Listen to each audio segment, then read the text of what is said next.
Wallet Hubbers! Today we'll go over how to budget and plan for a vacation. Step 1 is to figure out dates and an amount you're comfortable with spending in total. That includes where you're staying, how you're getting there, and your food and entertainment costs. The second step is to find the best destination that fits those constraints. There are different ways to take the same type of vacation. For example, a trip to the beach could mean a road trip or an international flight.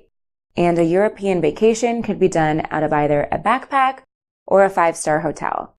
So avoid getting hung up on having to go to a particular place at a particular time. Instead, focus on finding ways to get what you want at the cheapest possible price point.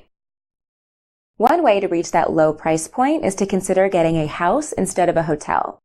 Larger groups, especially those comfortable with a couple people sleeping on couches, can lock in some significant savings by renting a house rather than booking separate hotel rooms. Sites like HomeAway and Airbnb have houses and condos with a range of sleeping capacities available in most major US cities. Fourth, if you do decide to go with a hotel, try to book your reservation as a package with your airfare.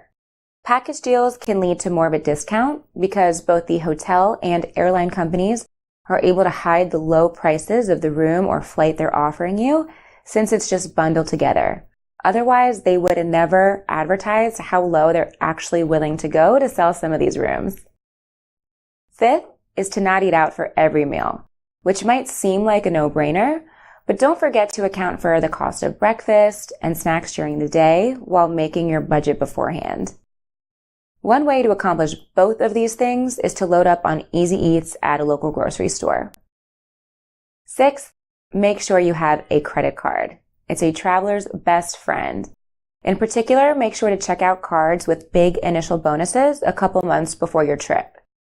Lately, credit cards have been offering initial rewards bonuses worth hundreds of dollars to new applicants who at least have excellent credit and spend a certain amount in the first few months. So an extra few $100s could definitely help with the affordability of your trip. Or it could even allow you to upgrade your accommodations. Once you think you've got everything planned, make sure to add up all of your major costs to confirm they actually meet your budget. Do this before booking anything. You should consider things like transportation costs, and that includes getting to and from your destination, as well as transportation costs while you're actually there, your Uber, Lyft, taxis, etc., plus lodging, food, and entertainment. Finally, don't go into debt for a vacation ever, period. There are just too many low-cost, even free ways to have fun without compromising your financial security for a trip. You can even take a staycation in your neck of the woods for a significantly lower price tag. So now that you know how to plan the financial part of your trip, you can check out those travel credit card offers I mentioned earlier by clicking the button here. Happy travels!